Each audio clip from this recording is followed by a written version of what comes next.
We are on stanza 2, that apart from the mere aggregates, no sentient being exists.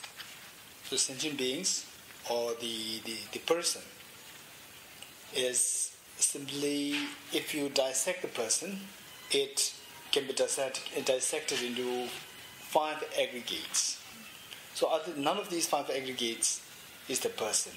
In fact, Arya Nagarjuna, in his Fundamental Wisdom of the Middle Way, chapter 24, he so beautifully said this, and in future, for your final refinement of your understanding of emptiness, this would be really very helpful, where he says that whatever is dependently originated is of the nature of, is said to be emptiness.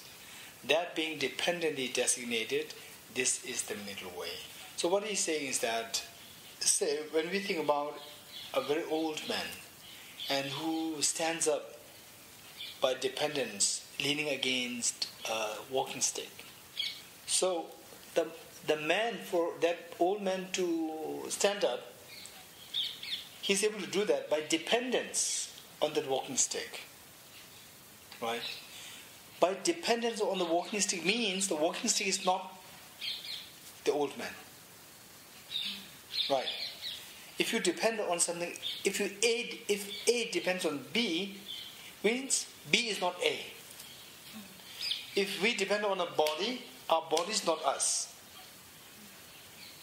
Likewise, say, oh, this gentleman, he has such an inquisitive mind. He is inquisitive not because his body is inquisitive, his mind is inquisitive. So he becomes inquisitive by dependence on his mind being inquisitive, which means that his mind is not him. Right? When something depends on something else, which means that that thing on which it is dependent is not that object. Right? This is what will help us in the final refining of our understanding of the dreamlike. Right? So, but anyway, for the time being, we need to try to collect as many information as possible about how everything is dreamlike. There are so many ways, and there are so many books. But I warn you, you must depend on the very authoritative books. Very authoritative books, because the authors, we don't know what is their level of understanding of emptiness, and they may be so eloquent. And then, say for example, I'm the author of one of the books, and my understanding of emptiness is just 20%. And then, because I'm so eloquent, in speaking, I attract so many students. And then all these students, they think that I'm a Buddha, I am, Bodhisattva like that, highly realized, someone like Arya Nagarjuna. Then they ask me to write a book. Then I write a book on emptiness. And then I might think that this is the complete form of emptiness. In actuality, it is just 20% of emptiness, which means 80% I am taking them wrongly. This is the danger. So therefore, the books, don't go for any books. Books, be very selective.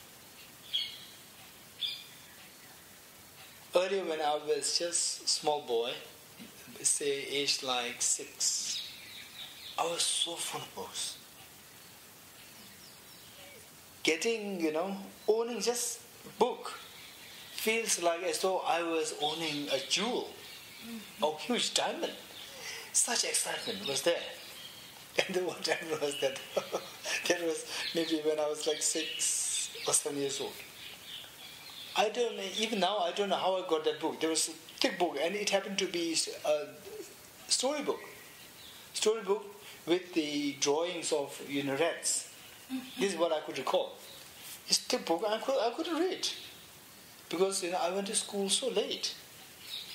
Say like age 5, I went to school, and then because of me, upbringing was so bad in terms of food, so bad. And could be also my own nature, that I was physically so frail, so weak, And then the teachers or the administrators of the school, they might be thinking that I was so young. Actually, I was already of age. So then only I was in class 3 when I was 10 years old. So that much late I was, Which means that when I was like 6, I was just KG. And then I didn't know how to read. But I don't know how I got that book. It was such an excitement. And I do want to, part with it. Part with it, yeah, just keep it. And then I was looking for a very safe place to keep it. And I thought the safest place is my father's house. Because my father, I trust him, I love him the most. And my father had a very small rented house, maybe just, maybe 1/6 of this. Mm-hmm. And that is totally dark inside. Right? And then the next time I came, looking for the book, and then I asked, Dad, where is the book? And he said, where is the book? Where did he keep it? Actually, he must have burned it for fuel. Ma, so sad. Yeah. So what I'm saying is that, so that time, out of incredible craving for books, I was not selective at that age. No, but there's nothing wrong with it. No. What I'm saying is that now as you become more learned, particularly when you seek knowledge, at that stage you must be so thorough in selecting the accurate books. This is my point. Yeah. Say for example in the ashram, if you get books, if there are all these rubbish books there, then the poor boys, girls, they come, then they pick up this book, it's so rubbish, and they couldn't figure out whether it is rubbish or not. They will read it, and the rubbish goes in their mind. Whereas if you pick up only the very authoritative, Is a pointer for us to next time we buy for reading. This is really very important. For example, the Shantideva's book, Shantideva's book, Guide to the Bodhisattvas of Life. It has so many translations. So, this is, and then just keeping in mind, just thinking, just imagining. Tibetan books, for example, I told you, Shantideva's book, there's just one copy. Very standard. And that was originally sanctioned by the group of scholars, and then finally approved by the king. Then later again retranslated to double check the accuracy. So like that, very much standardized. But whereas with English, and then say with Tibetan, the other Tibetans, because I am involved with the translation work, so I'm very sensitive to this. Otherwise, the rest of the Tibetans who are not involved with the translation work, for them, they don't see this value of the standardization. So, English translation, then this Shantideva's book, anyone translated like my translation, very horrible. This book, Shantideva's book, not talking about who the translator is. What is the standard of translation? So is it a good translation? That is the point to be asked. Yeah, so the number one, if it is a translation of number one, the author. There are so many authors, very authoritative to very hopeless authors, right? So making it a point that you get the very authoritative authors, one. Number two, the very authoritative authors, but the translation. Now the second one is the translator. Whether the translation is accurate or inaccurate. And what's the background of the translator? If I translate quantum physics into Tibetan, and then if a quantum physicist translate a quantum physics into Tibetan, his should be very much more reliable than mine. Because my background in quantum physics is so vague, it's not so good. Whereas this is his field, so his translation should be more, sharp. So these are the things that we need to keep in mind. The book, say, Arya Nagarjuna, in his fundamental wisdom of the middle way, Mula Matematika. He said that anything which is dependently originated is said to be emptiness of independent existence. That being dependently designated, this is the middle way. Okay, good. Now, so now what I'm saying is that, say, particularly when it comes to, we do have to depend on books, reading books and so forth. And then when, accumulating information about emptiness. So there we need to accumulate from very authoritative books and well-translated books, right? Okay.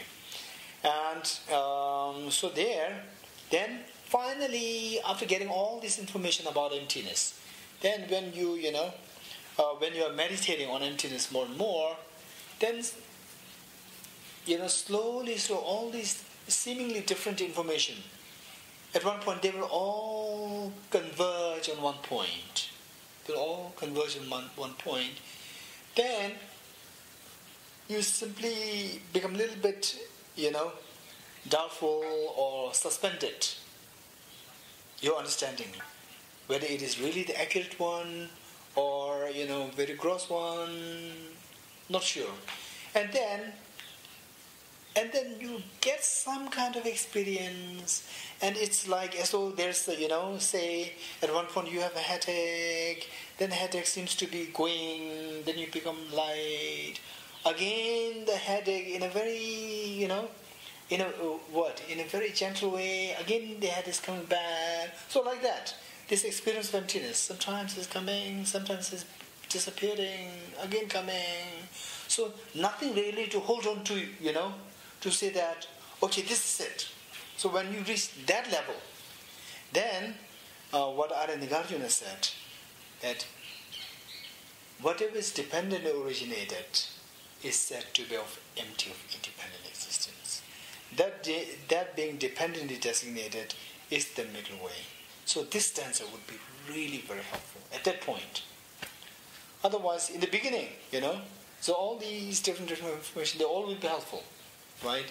And then suddenly you get some kind of experience of voidness, and then again you're back in life. Again you think about it. Again some kind of voidness, not really stable, right?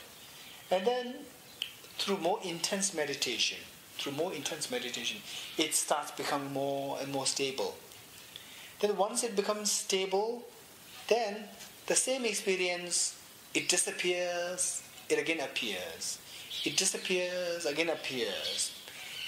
While there is stability in terms of what that experience is, but then unstable in terms of, its existence. It's being with you, that is unstable, right? So for that,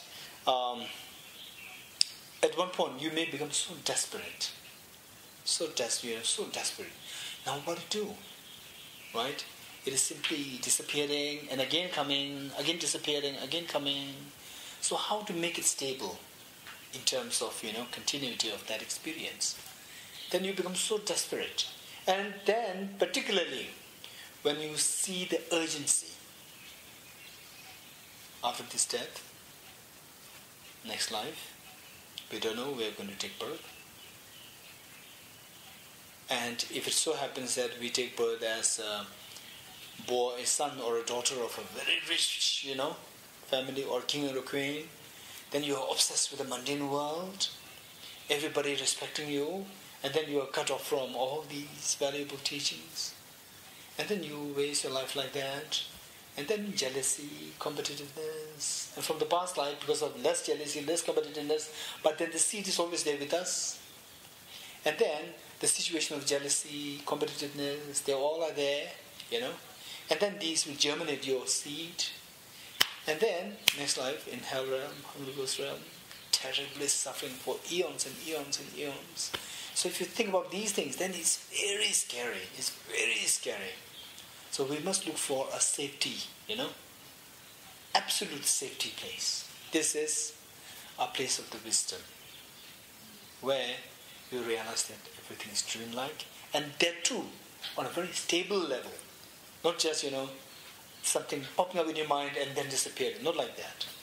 very stable experience of emptiness. So that is the only safety place, permanently safety place. So how to get it? So when you think about the prospect of suffering in the future, incredible, suffering in the future, then thinking of getting a permanent solution, running away from that, this is the only thing. So this becomes so precious. It is for this reason that in Sharida's book, it says that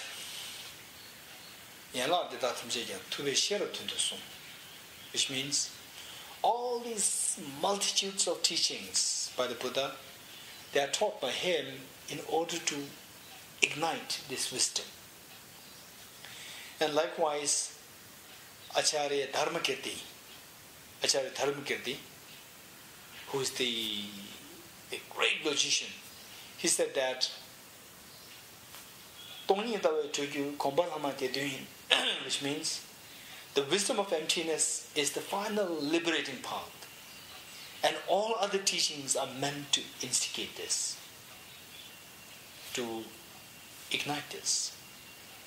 So by seeing all these things, and then through one's personal experience, right? Personal experience, when you get a glimpse of emptiness, then you would come to get the sense that, without this very stable experience of this emptiness, there is no permanent freedom from samsara. This is what you're going to get. Then a sense of urgency comes in you, right? So with that sense of urgency, then when you experience with all your effort, and of course, as Arya Manjushri advised Lama Tsongkhapa about the need for the three conditions, three factors for him to really penetrate into emptiness, accurately. Number one, making a very strong supplication to the teacher in the form of the perfect deity. Number one. Then number two, accumulating merit and purifying the negativities by means of the 7 puja. So that to be done more rigorously. And then finally, reading, reflecting and meditating on the basis of the very authoritative books by the early Indian masters. So these are the 3 points Arya Manjushri raised, so that Lama Tsongkhapa would gain a final understanding of emptiness. Then he did it. So likewise, with all these effort, then when in your mind, when this becomes the only source of your, enjoyment, only source of your passion, but this emptiness is not coming to your mind with all your effort, despite all your effort. So sometimes it comes, then sometimes it disappears, sometimes it comes. It's like, this kind of experience like this, headache. When you have this headache, you can't really think of anything else. It's something very peculiar experience. And then sometimes it becomes light, and again other times it comes in, so like that. So this is like an internal headache, this experience of emptiness coming, disappearing, coming, disappearing, and then you're trying to bring in that. So under that situation, when you come to that level, then this equating dependent origination and emptiness, that would be really very helpful. Okay. So, now stanza 2, that apart from the mere aggregates meaning the 5 aggregates, no sentient being exists, you uphold. Yet, great sage, you continue to remain perfectly immersed in the welfare of the beings. So while the Buddha, you the great sage, referring to the Buddha, you see that all sentient beings are dreamlike, So from the object side, the sentient beings don't exist. What you find is just the mere aggregates, the 5 aggregates. From the object side, what we find is not the table. When you look at, we tend to find just the legs and the top leg of the table. And the top leg of the table is not the table. And the legs are not the table. Right? But then, on the level of the mirage-like, on the level of the dream-like, you actively involve in the welfare of the sentient beings. Okay. So this is talking about the emptiness or the selflessness of the person. Now 3 is selflessness of phenomena. Wise one, you have declared to the intelligent ones that aggregates too are comparable to an illusion, a mirage, a city of Gandharvas and a dream. Okay, aggregates. Now say, oh, this is my body. This is my body. My referring to the person and body referring to the phenomena. Object or the phenomena which is other than the person. Right. So the aggregates, they refer to aggregates are not the person. It's a phenomenon. Phenomena other than the person. Right. So 3 is talking about the emptiness or the selflessness of phenomena. Wise one, you have declared to the intelligent ones that aggregates too are comparable to an illusion, a mirage, a state of Gandharva, and a dream. Okay, now when we analyze the self, where's the self? Oh, I'm here, but where are you? This hand, is this you? This lung, is it you? Your heart, your intestine, your legs, then your mind, feeling, discrimination. None of these 5 aggregates is you. Right. Then you might think that, okay, although the person is not findable, person does not exist from the object side, but I find these parts. Parts exist objectively. Then it says that even the parts are also dreamlike. Even the aggregates are also dreamlike. Wise one, you have declared to the intelligent ones that aggregates too are comparable to an illusion. Even the aggregates are also illusion-like, a mirage-like, a city of Gandharva and a dream. Do you know what city of Gandharva is? Dreamlike. No. So this is very important. Gandharva is a kind of spirit. It's a kind of spirit. We have Same. Yeah, same. So Gandharva, what it is that, so, there is, I have not seen that in a authoritative text, but it's a very kind of stable oral transmission. We're saying that we are advised not to keep the utensils empty without the lid. Then it says that the Gandharvas, they will have the city formed in these empty utensils. City, whole town. Okay. Gandharva town. And then when you disturb it, when you then it's immediately destroyed. Yeah, this is what is Believed. Yeah, what is believed. In fact, my teacher, who is, I could really describe him as a bodhisattva. My teacher, who is not the retreatant, who was the principal of Institute of Buddhist Dialectics, Dharamsala, and his understanding of emptiness is so refined. Unfortunately, he passed away already. So refined. And he is really an incredible bodhisattva. When the Institute of Buddhist Dialectics, when my teacher, because being the principal, he had the full authority over the institute, and he bought how many acres land? 4 acres land. I think about 1 hour from Dharamsala town. Okay. Town, a place known as Sara. So he bought a piece of land there for the institute. And then as a traditional ritual practice, so when the land is first purchased, then before constructing anything, you have to do ritual to appease the local spirits.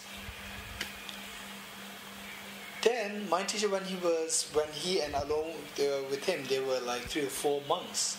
When they were doing the ritual, puja, he just looked at the opposite direction, and then he saw a whole town,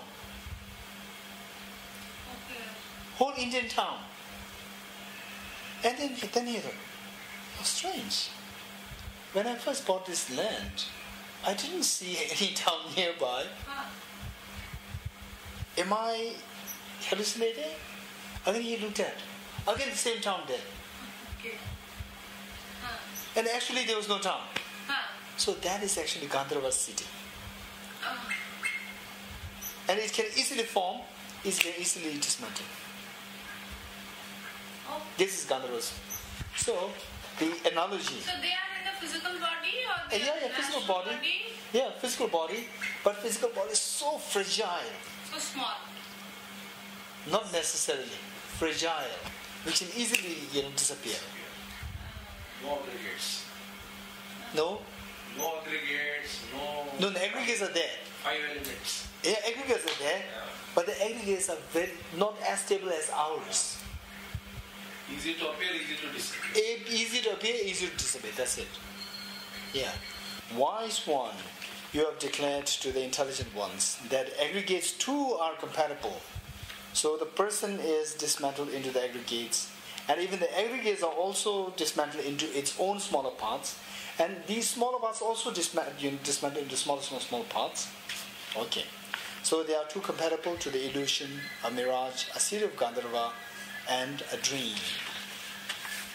Those which originate from a cause, without that cause they do not exist. So why would you not uphold that clearly they are just like reflections? Okay, so anything that comes as a result of the causes, right? Which means their existence is dependent on the cause.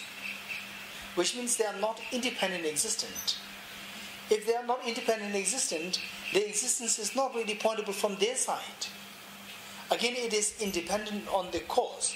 And the cause is also not that result. And the result per se, we don't see its coming to being. It's on the basis of these different constituents that then mentally we say this is the result. Again, it's a mental reflection. It's a mental imputation. That clearly they are just like reflections, image, reflections of the water. 5. The 4 great elements are imperceptible to the eye. So how can entities be perceptible to the eye? Clearly rejecting the apprehension of matter itself, you speak of matter in this manner. Okay, now we see that the whole world, in a very gross sense, in a broad or gross sense, the whole world is made of 2 things. Physical material things and the mental world. Material world and the mental world. With the material world, so we see that, so this table, for example, this house also, although we look at it and we see it as so concretely there, it's so big, massive.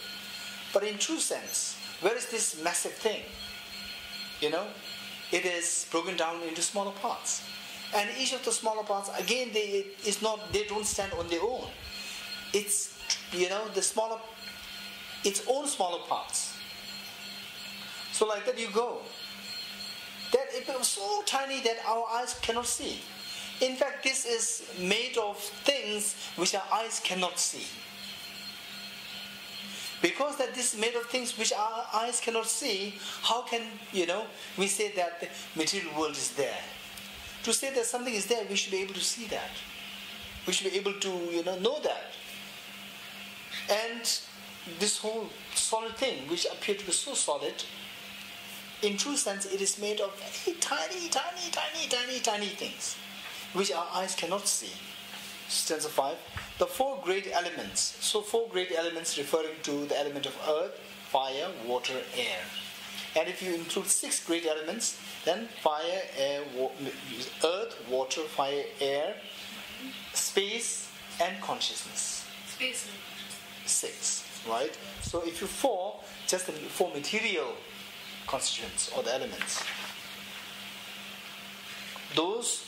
Now the 4 great elements are imperceptible to the eye. The 4 great elements in terms of earth, water, fire, air, in their final, constituent form, they are so fine that our eyes cannot see them. So how can entities be perceptible to the eyes? So we say, I'm seeing this wall, I'm seeing this, ashram, I'm seeing this moon, sun. For example, the wall that we see, our body that we see, the table that we see, actually what we are seeing is a deception. Because we see it as so gross and so solid, so big. In actuality, this table is composed of, smaller parts, the top plank and the legs. And even the top plank is made of, the 4 parts. And like that you divide that. Then they will finally break down into atoms. And each atom, they are also consisted of the electrons, protons, neutrons. And they're also, composed of quarks. Even the quarks, the scientists at the moment, they are unable to see, smaller than that. But even the quarks, rational thinking, they are also composed of, parts. Even minor particles. Yeah, minor particles. Sorry? Neurons also exist. Electrons, protons, neurons. Neurons are the So neurons is concerned with The quarks, yeah. No. Brain, neurons. Neurons, yeah. Protons, electrons, Neutrons. Neurons is Neutrons. even smaller with the brain. Yeah. Neutrons. Okay, so now we see that actually the solid thing that we see, they are consisted of very minute things which our eyes cannot see. And they come together, and then, our mind just imputes a solid thing. This is deception. In actuality, from the object side, this solid thing that our mind has imputed is not really there. This is our, deception. Not on. Yeah, it's on. The 4 great elements are imperceptible. They are not perceptible to our eyes. So how can entities be perceptible to the eyes? Okay, the 4 great elements which constitute the table, the house, your body, and so forth, these elements are not perceptible to our eyes. They are imperceptible. So how can entities such as the table, your body, and so forth also be perceptible to the eyes? Clearly rejecting the apprehension of matter itself. So from that point of view, the matter we call as the matter, actually they are all illusion-like.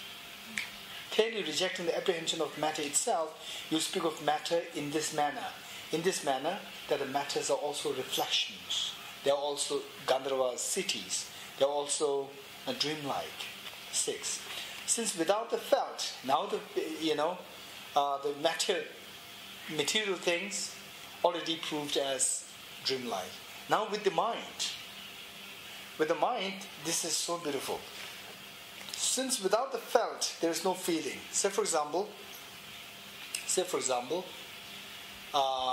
you feel so hot outside, then you come in and sit under the fan, right? And then you have what? Very pleasant feeling, right? So, okay, let's. You have a very pleasant feeling of the cool wind, cool air, right? So, what is the felt? It's a cool air. And who feels? It is your mind which feels the feeling, right? Okay. So, without this without this cool air, you can't feel the pleasant feeling. So, this pleasant feeling is dependent on the external cool air. So, without this cool air, this pleasant feeling cannot arise. So this pleasant feeling is also dependent on other factors. It is not independently existent. Since without the felt, which is, for example, the cool air, there is no feeling. Therefore, feeling itself is devoid of self. Self meaning independent existence or true existence. So you would uphold that what is felt too is devoid of intrinsic existence. Now, if the felt is not there, then the feeling does not exist. Then when the feeling is dreamlike, the felt also becomes dreamlike. Because, say, oh, how is this water? Is it hot or cold? Then you touch it with your touch sensation. Only when touch sensation says that it is hot, cold. Without the touch sensation, you can't describe something as hot or cold, right? So when the feeling is not truly existent, how can you say that what is felt is truly existent? Felt and feeling, both are dreamlike. Yeah. Since without felt there is no feeling. Feeling itself is devoid of self. Self here referring to independent existence.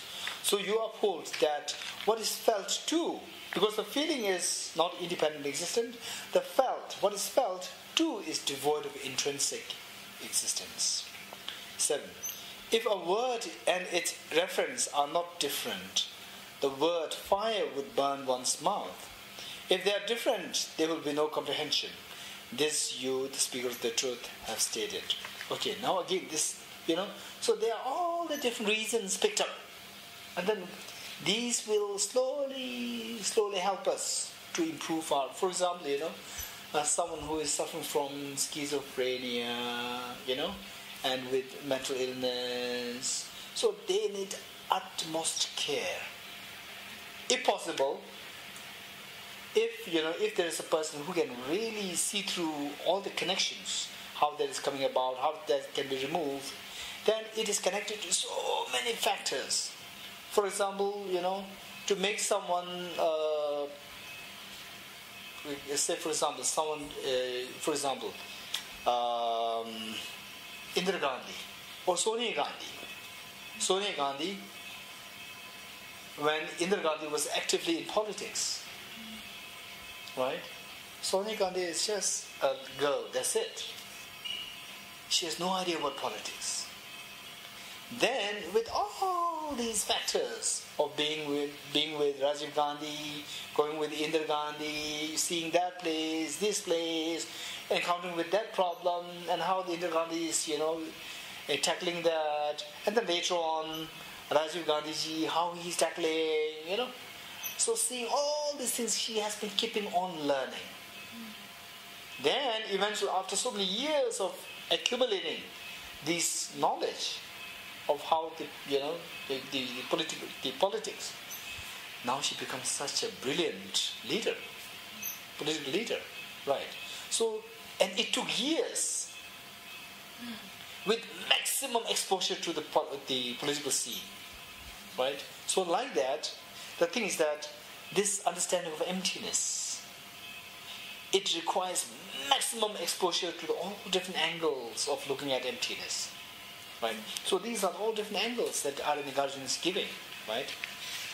So it says that if a word and its referent, so for example, fire, I say word, I say, oral, I say fire. So immediately, you will get an impression of what is burning, what burns, right? So what burns is the referent of this word, fire, right? Of this label, fire. Now, when I say, for example, to give a more, easy example in our context, if I say, oh, I'm a little thirsty, would you mind giving me water? Then you bring water, and the water is here. What I said is just the label, water.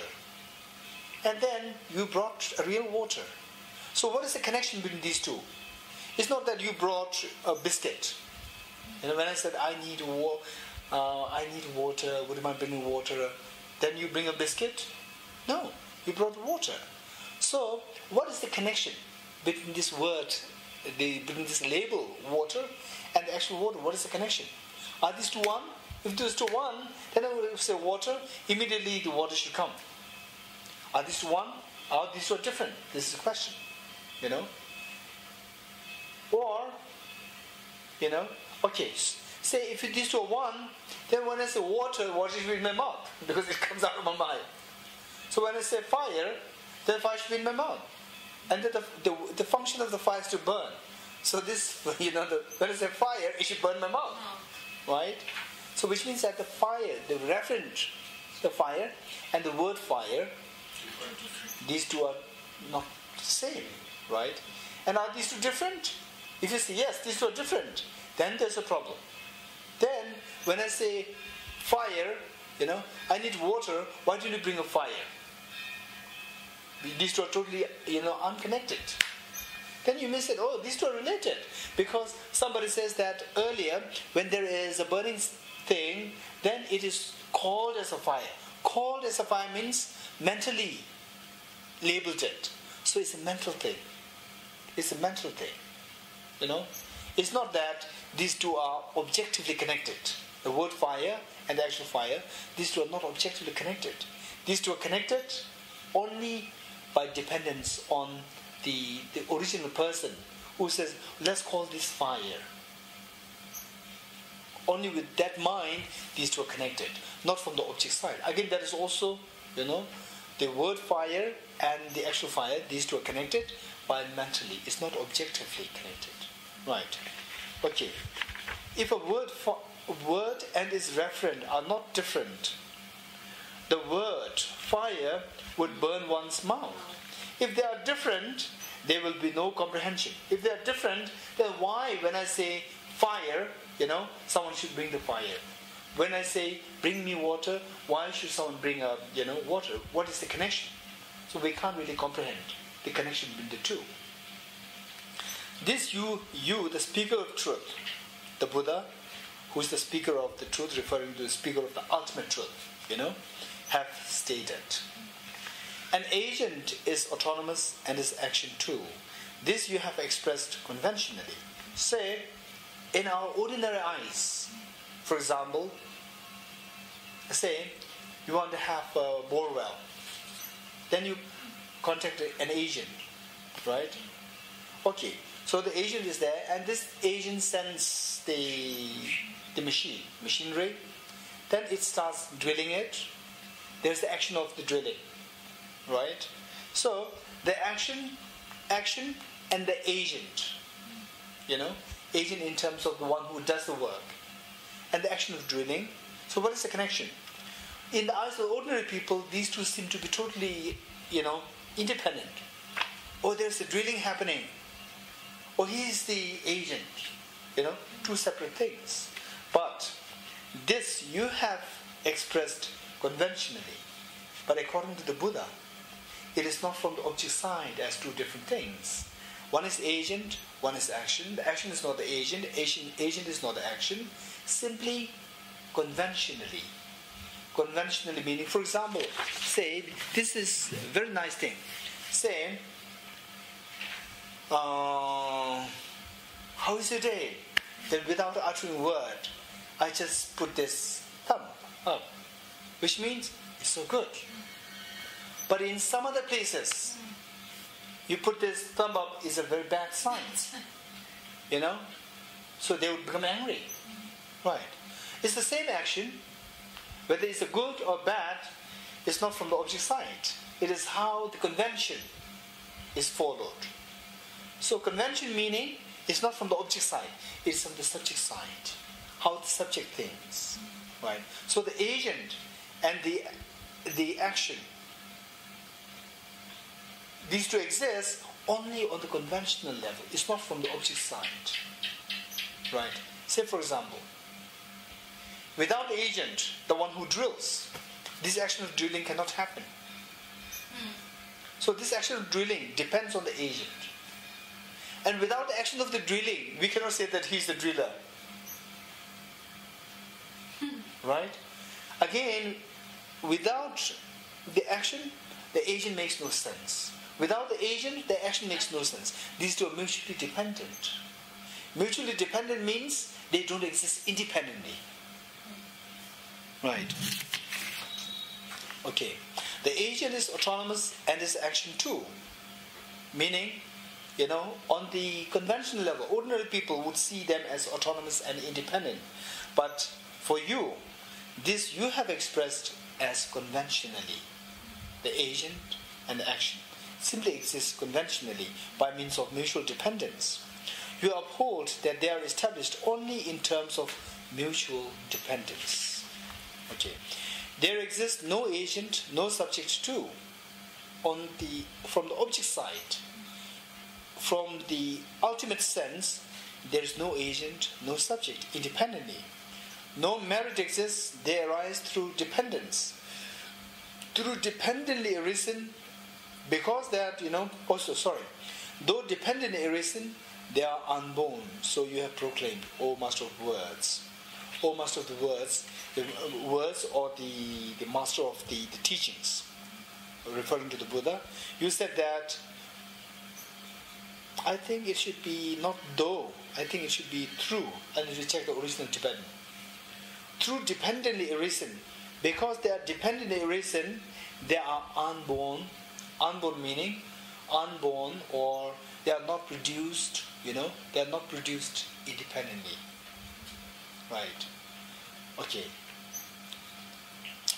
10. Without being known is not an object of knowledge. Again, when you speak about, he knows physics, right? Or Bhatru knows these tantric rituals. So without the knower, the knowledge makes no sense. Without the knowledge, the knower makes no sense. Right. Without being known is not an object of knowledge. Without that, okay, now the object to be known and the knower. So without someone knowing this object, how can you say that this object exists? It makes no sense. And without this object, how can you say that this is the knower? Again, but the fact is that it's not that these two don't exist. They do exist, but they don't exist the way they appear to us. When you think about this, the object, if there is no knower, then it makes no sense as the object, right? Then, it'll take us back a little bit. What is that? Then the object does not exist. Then it exists as a dream-like, not from the object side. Without being known is not an object of knowledge. Without that object, without that object of knowledge, there is no consciousness. There is no knower as well. Therefore, the knower and the known possess no intrinsic reality, you have said. If the characteristic is different from the characterized would exist without the characteristic. Okay, say, this ashram is so peaceful. So the peacefulness is the characteristic.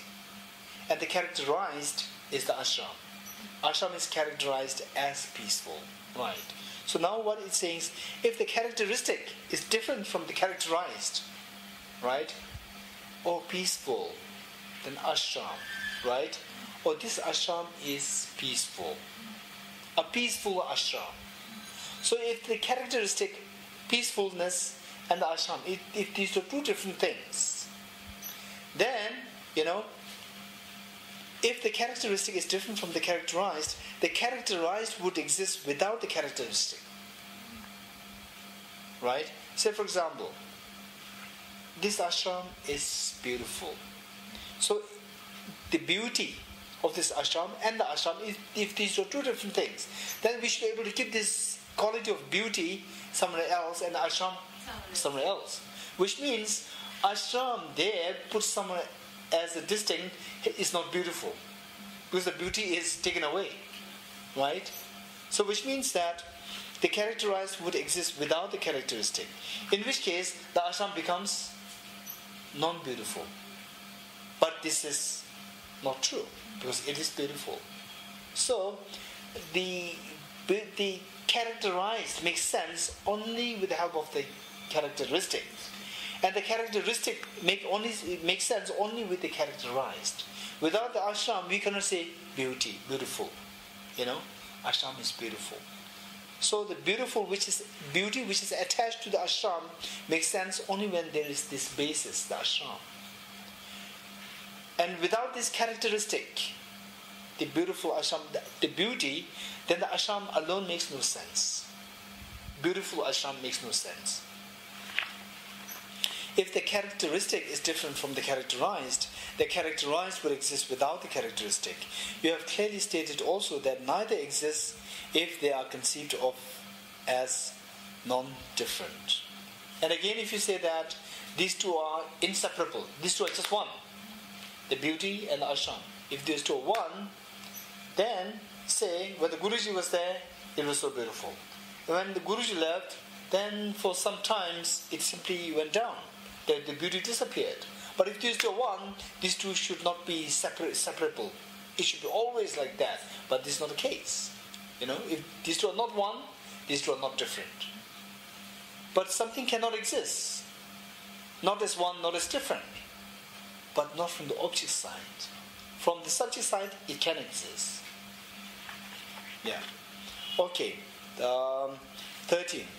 An existent thing does not arise, nor does the non-existent thing non-existent as well, nor does both, neither from itself nor from another, nor from both. How can they be arising? Devoid of characteristic and the characterized, and free from utterance of words, with your eyes of perfect gnosis, perfect knowledge, or perfect wisdom, you bring tranquility to the beings. So, what is saying that, when you see that characterized and the characteristics, these exist only by labeling, only by mental imputation, not from the object side, then, your attachment towards, this is a beautiful object, this is a very nice thing, this is such a bad thing, this will be withdrawn, and you will have the rest of your mind, right?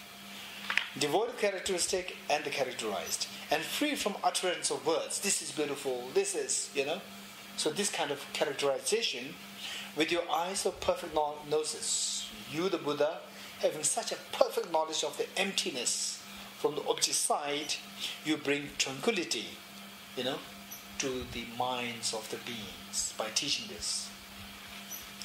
An existent thing does not exist, nor does the non-existent well, nor does both, neither from itself nor from another, nor from both. How can they be arising?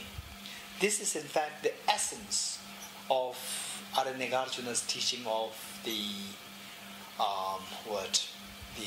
Mula Madhyamika Karika, the fundamental wisdom of the middle way, the commentary of which is with you, the ocean of wisdom. This is the essence. So he's saying that an existing thing does not arise. Say, now the flower is growing, flower is blossoming, the flower is being produced, coming into arising. Right? Okay. Now the flower is arising. So this kind of analysis we have never done in, very likely, of course, in this life. Very likely in the past lives as well. For the first time we are doing such analysis. We have been always on the conventional world. Now this kind of analysis is penetrating conventional thinking. Right? Say, the crop is growing now. The farmers, they are so happy to see the crop growing. Growing means it is not grown. It's still growing. Yeah, it's not grown. Right? Okay, so first the farmers, they plant a seed. Then from the seed what comes out?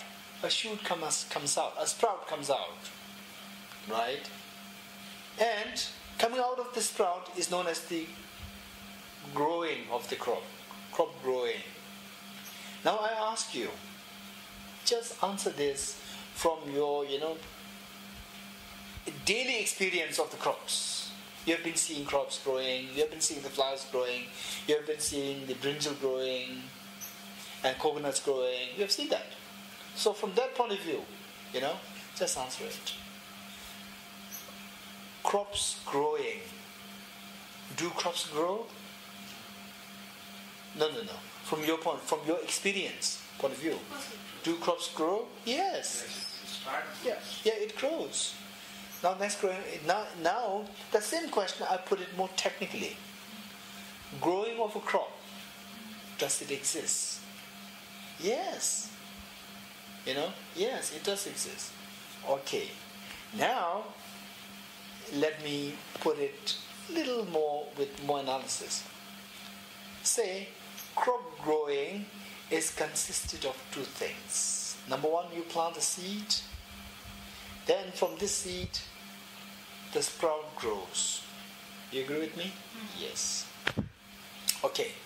In between the seed and the sprout, what is there? Soil. No. What I'm saying, in terms of time.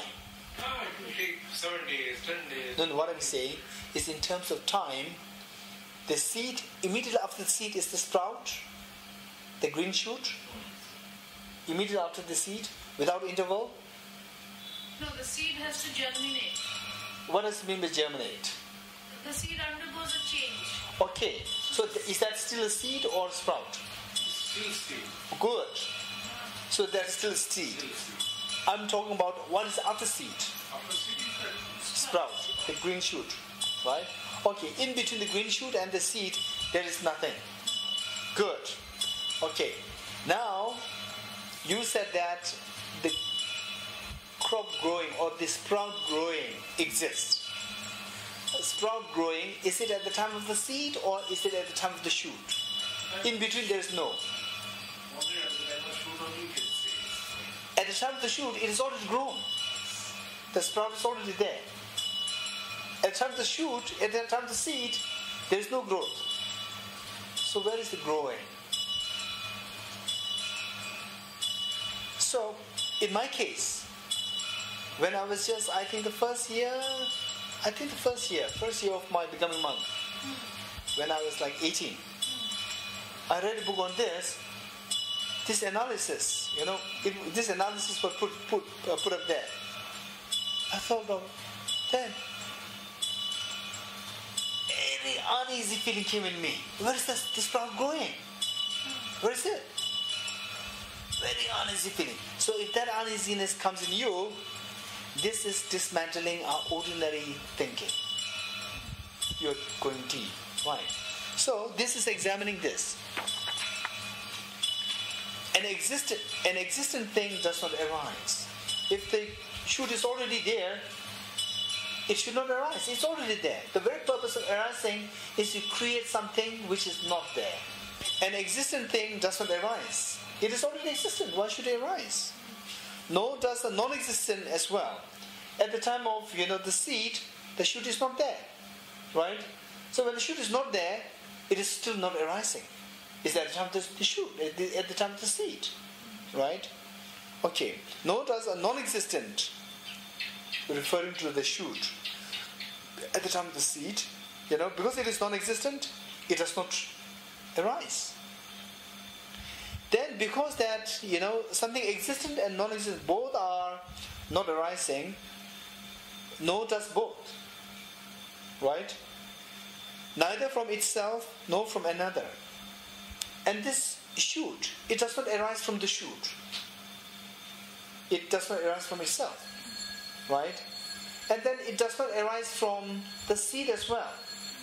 You will say that, yes, it does arise. But then when does it arise? At the time of the seed or at the time of the shoot? At the time of the shoot, it's already there.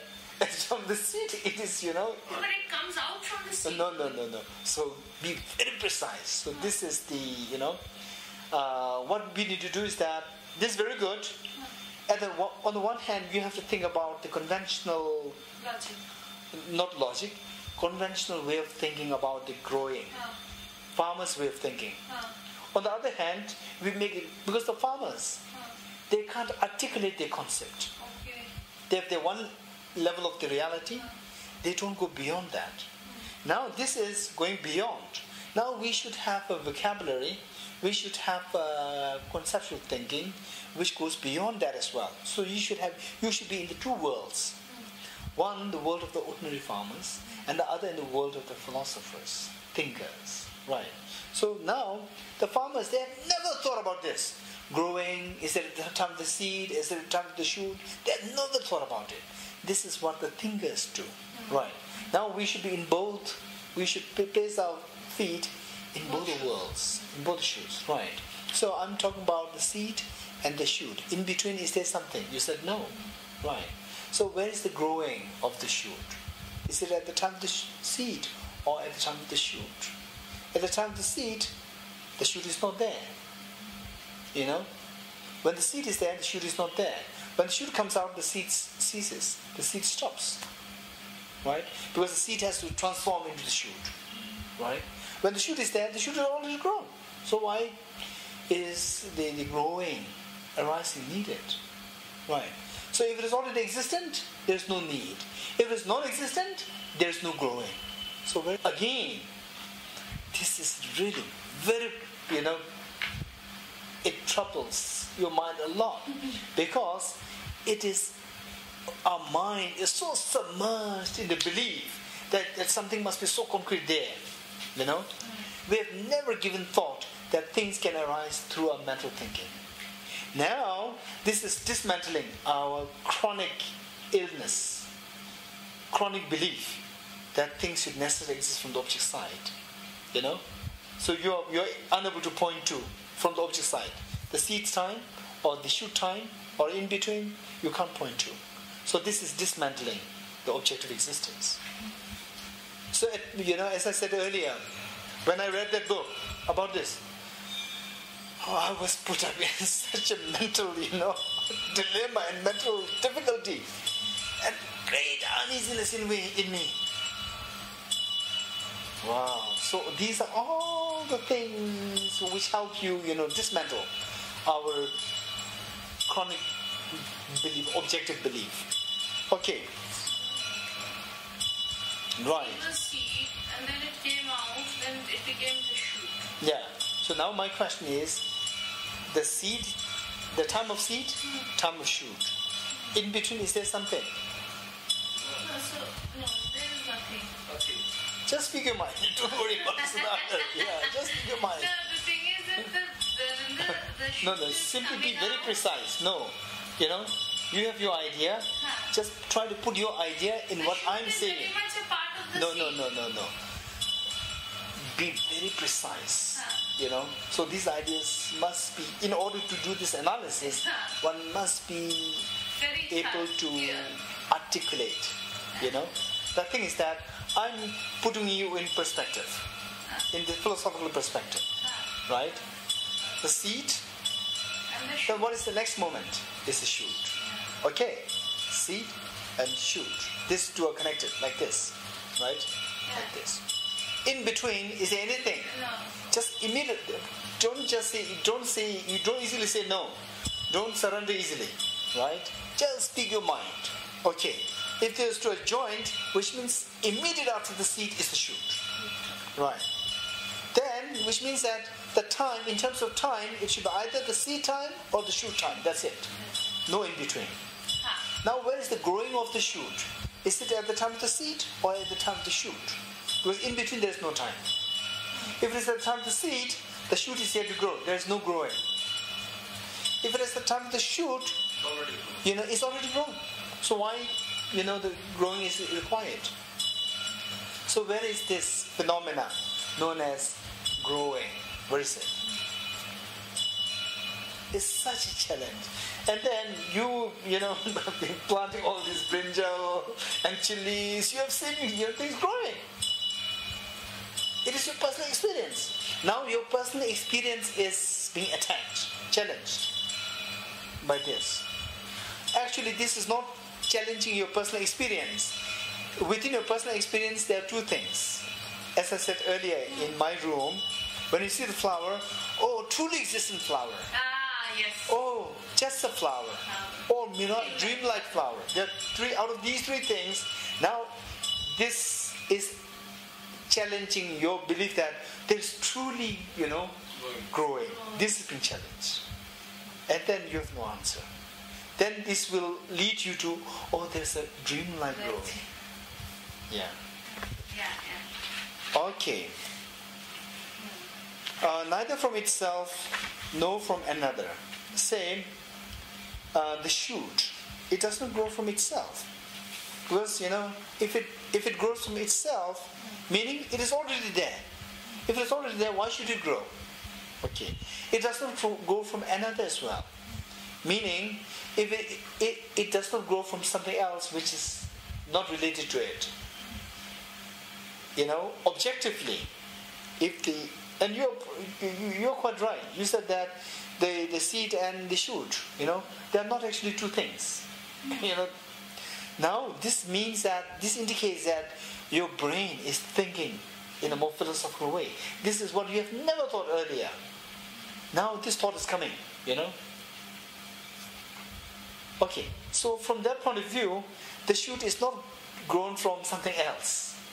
You said that it's just one thing. One thing means these are not two different things. So it is not grown from another, right? Okay. If it does grow from another, then you have to think of, say, apple tree growing from mango seed. But this is not the case, right? Okay, so it doesn't grow from itself. No, it grows from something else. Right? No, it grows causelessly. Without cause, it doesn't grow. Right? It does grow from a cause, but it does not grow from itself. No, from another. No, from both. So where's the growth? Where's the production? Again, a challenge. Right. Neither from itself, nor from another, nor from both. How can they be arising?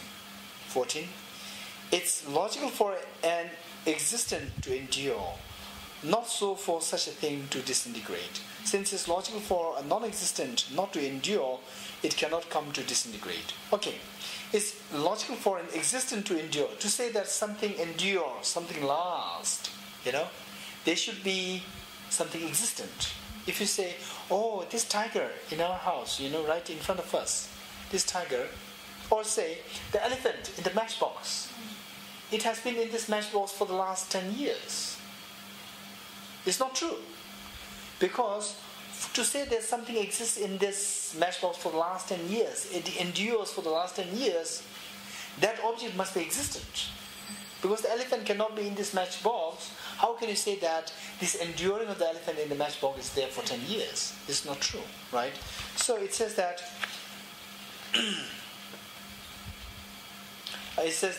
it's logical for an existent to endure. If something exists, then we can speak about it enduring. Not so for such a thing to disintegrate. Okay, if it endures, it does not disintegrate. It does not, disappear. Enduring and disappearing, these two are contradictory, right? So when it endures, it does not disintegrate. So the disintegration makes no sense if it endures. Okay.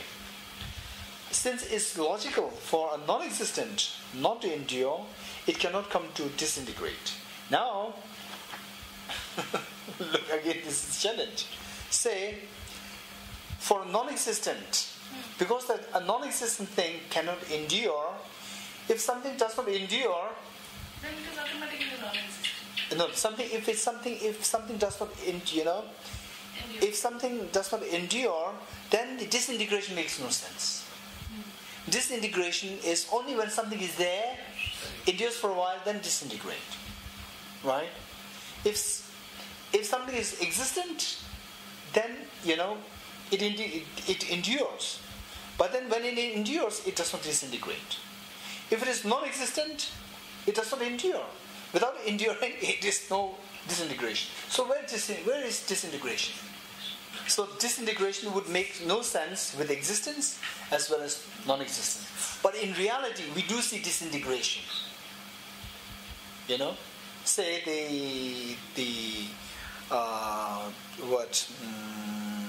the gigantic forts, which once stood so beautifully as castle, as fort, in those the time of the emperors.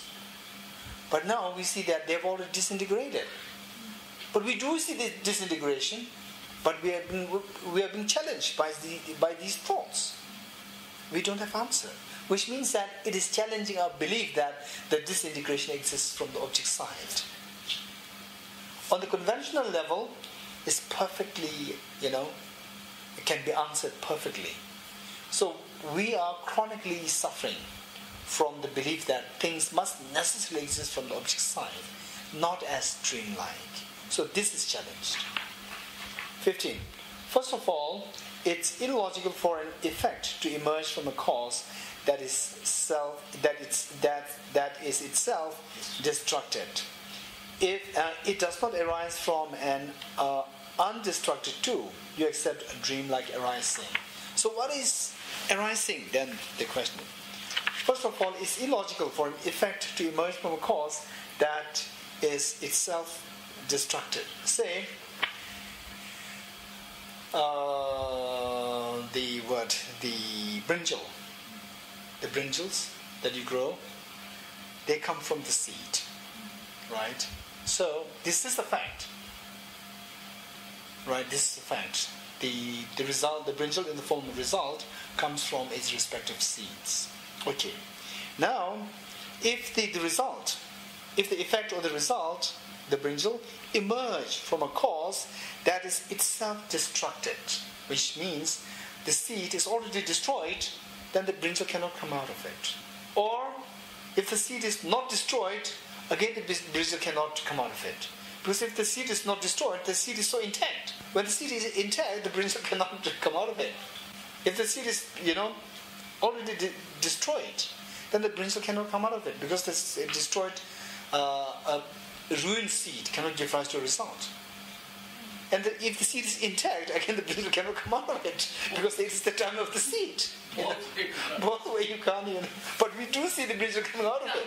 So that is not from the object side, it's subjectively thing. So therefore, first of all, it's illogical for an effect to emerge from a cause that is itself destructed. It does not arise from an undestructed too, because undestructed means the seed is so intact. When the seed is so intact, the result is yet to come, right? So you accept a dream-like arising. 16. The emergence of the effects from a cause through destruction or non-destruction. This origination is like the occurrence of an illusion. We're taught that everything is likewise as well. Everything.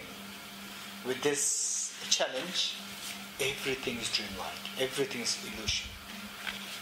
17. Therefore, you fully understood this world to have emerged from conceptualization, from mental imputation. And even when emerging, you have declared there is no arising and no disintegration. Even while emerging, when things, we do see the brinjals coming out, chilies coming out, the beautiful flowers coming out, we do see them coming out.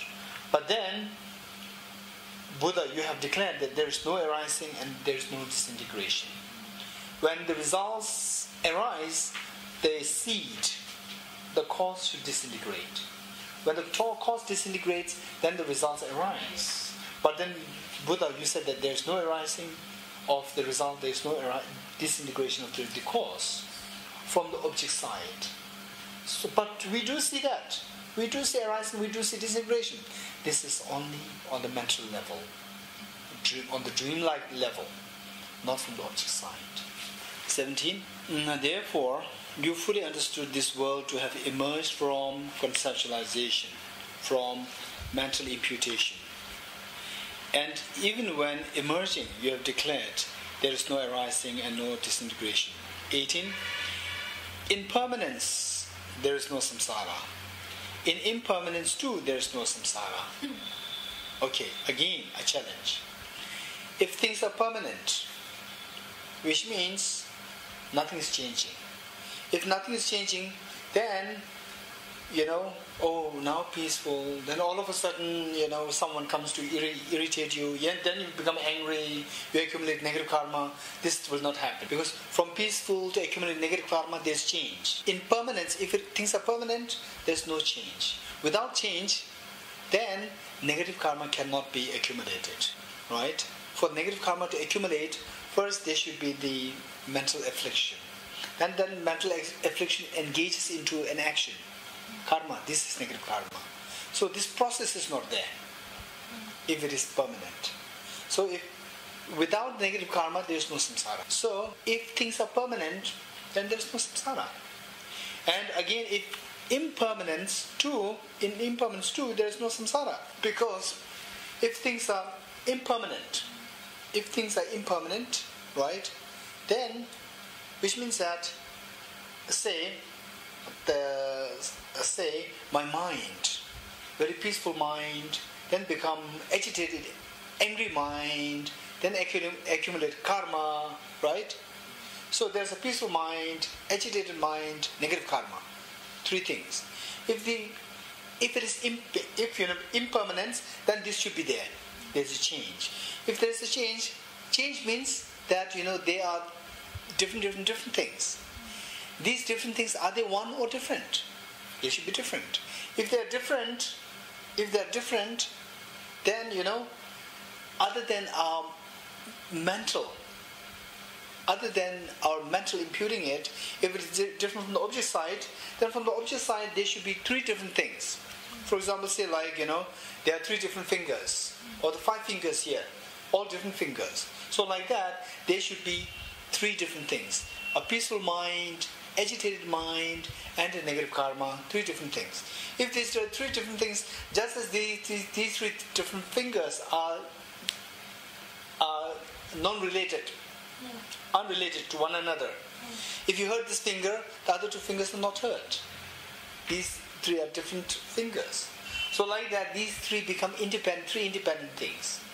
If these 3 are independent things, then, I was in a very peaceful state, right? Then the person who's agitated should be a different person. It's not me. And the who committed karma is a different person. Then who suffers in the next life is a different person. So it's not me who is suffering. So for me, there's no samsara. They're all different people. They're all non-related phenomena. Right. Again, if it is impermanent, you see that there's no samsara. But there is samsara. And samsara is impermanent. So how would you reconcile that? So that is, when you have this problem, this is a problem because of a belief that the samsara exists from the object side. Impermanence is from the object side. This is challenged. Right. If permanence, there is no samsara. In impermanence too, there is no samsara. You supreme among those who have realized suchness. Suchness here referring to the ultimate reality. You have declared samsara to be like a dream. Even the samsara is also not from the object side. It's also dreamlike. 19. Direct teachings assert that suffering is created by itself, created by another, by both self and another, or that they have no cause at all.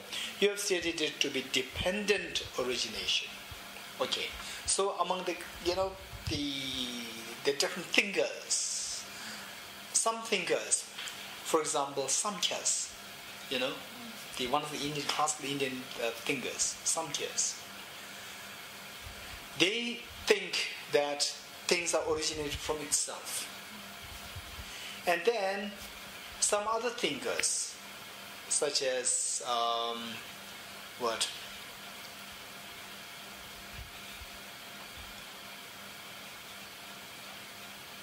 I think it is Vaisheshik. Vaisheshik. They believe in production from others. And then I think Jain, they believe in production from both self and both others. From self and others. This is Jain. Whereas the Buddha said, no, all these 3 are not true. It is only through dependent origination. Nothing really from itself, no from unconnected different object, no from both, no costlessly. And the Charvakas, they believe in costless production. Production from without any cause. For example, say they argue, saying that the beautiful feather of the peacocks, who has painted that? So beautiful. Who painted it? No one. It's just costlessly, a random production. And the beans, they're so round, very smoothly round. And who made it round? No one. It's a random production, it's round. And the thorns, they are so sharp. Who made it sharp? Like the needles. The needles, people deliberately do it with effort. But the thorns, who made them sharp? No one. It is randomly coming about. So, for things to come about, there should be no cause. Things can come about causelessly. This is the Charvakas. And the Buddha says, no, these are all belief. Whether you believe in production from the self, or from others, or from both, or from causeless production, they are all based on the belief that things exist from the object side. In true sense, there is no objective existence. There is no independent existence. All existence, all arising must come about by dependence, no independent production. All production by means of dependence, which means dependent on a mind.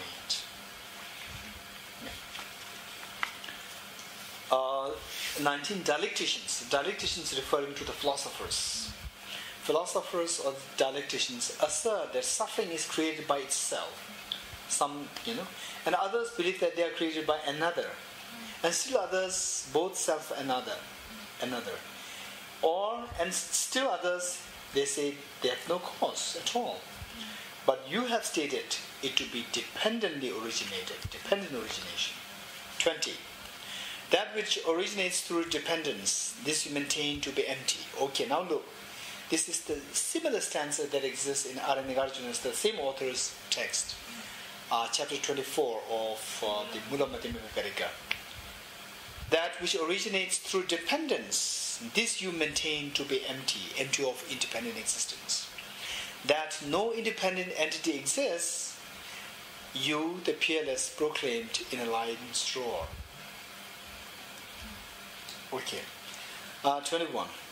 Since you teach the ambrosia or the nectar of emptiness to help abandon all conceptualizations of things to exist from the object side, you who clings to this emptiness, this you have strongly condemned. Now look, he who clings to this emptiness, this is a very important point. Now, say for example, me, I learn about emptiness, everything is dreamlike, there is no, everything is empty of independent existence. I learned so much. Then slowly, I become, I started clinging to the emptiness. Oh, this emptiness is so precious, Then I started, while I think of everything is dreamlike, then I think of starting this emptiness as independently existent. Emptiness by itself becomes independent. Yeah. That's a this is a danger. This is a very, very big trap. Yes. And this really happened to so many early Tibetan masters. Yeah. This really happened. Okay. So, and look, this is what Arya Nagarjuna has already said it. And how come, some of the great philosophers, the thinkers, I should say the practitioners, the great philosopher practitioners, in India as well, in Tibet as well, he who clings to this, emptiness, to be objectively existent, this you have strongly condemned. Yeah. So the Buddha taught about the emptiness of emptiness. Yeah. So they are, on the basis of the different phenomena, the Buddha categorized all these phenomena, taught about the emptiness of all these phenomena, grouped into 16 parts. And one of them is the emptiness of emptiness. And another is the emptiness of ultimate reality. Yeah. Okay. 22. Since they are inert, dependent, empty, like an illusion, and arisen out of conditions, you have made it familiar to the world that all phenomena lack reality or independent existence. Now, since they are inert meaning flexible, then dependent on other factors, empty of independent existence, therefore they are all like an illusion. And then they simply arise not out of themselves but out of conditions. So you have made it familiar to the world that all phenomena lack reality. 23. There is nothing that you have brought forth. There is nothing that you have negated. You have comprehended that suchness as it was before, so it is afterwards. So this ultimate reality, dreamlike, is not the Buddha has created. Buddha has created, and then it's like kind of a sculptor or a painter who painted such a beautiful painting of the Buddha, and then please come see this, then taking it to all different exhibitions. So this is newly created by him, right? Whereas this ultimate reality, the emptiness of independent existence, it is not what the Buddha has created. It is already there from the beginning timeless, and it will be there endlessly.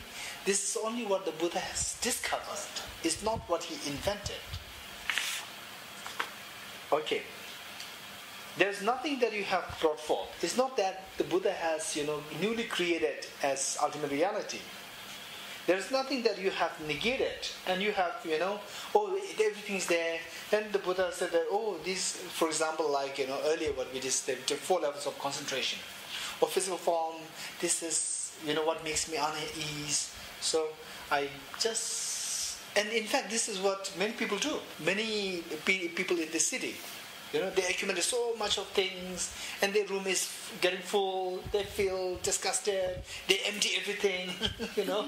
This is what happened. And those people who don't have that money to buy the farmland, what they tend to do is that they tend to evacuate the house.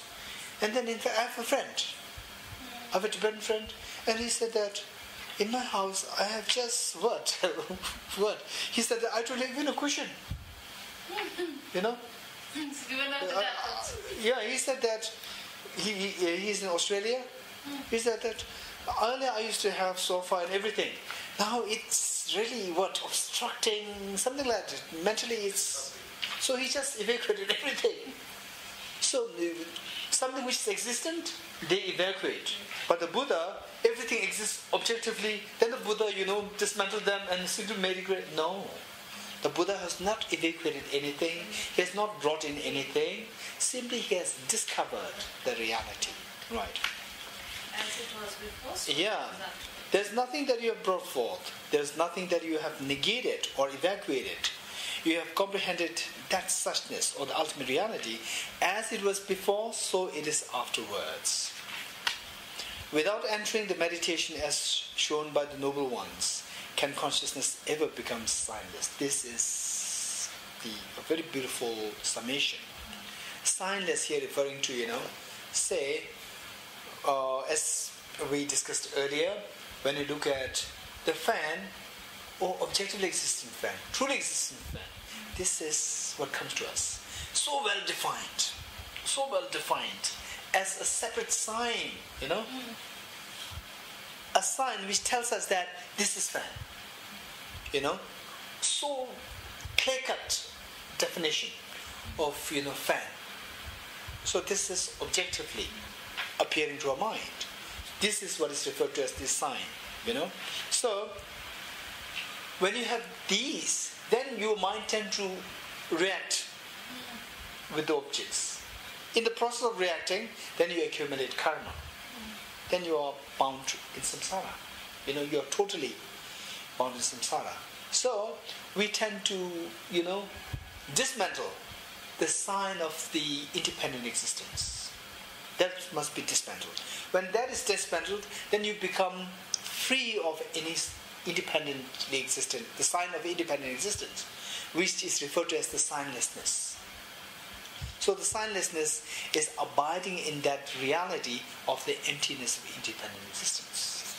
So now what he's saying is, without entering the meditation as shown by the noble ones, referring to the Buddhas and Bodhisattvas, that everything is dreamlike, everything is empty of independent existence, can consciousness ever become signless? Can it ever become signless? Can it ever, reach to that experience of the signlessness of independent existence? Never.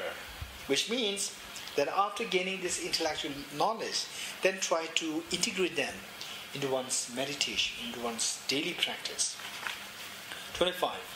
Without entering signlessness, there is no liberation. There is no freedom from samsara. This is what you have declared. So, you presented this signlessness in its entirety in the Great Vehicle Sutras. Right.